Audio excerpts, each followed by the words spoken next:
The Indian National Congress today held an election campaign at Mawdoh village in Rambrai constituency of West Khasi Hills district to garner support from the public for Vincent H. Pala, who is a candidate for the party for this MP election. Others present during the campaign were Gabriel Walang, MLA MDC of Nongston constituency, Bor Manding Nonglang, President of the District Congress Committee, and Mr. JTS Thongni, former MDC of Rambrai Jirngam, among others.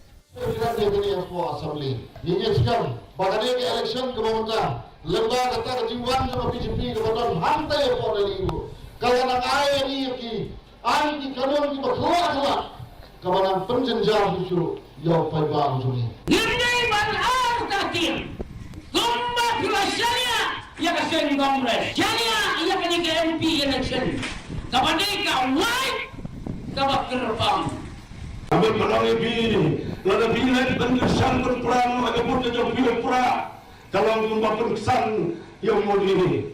Lagi pilih dan berperang, agar pun jauh bini, agar kampung, kemudian berkepat di perlok beni.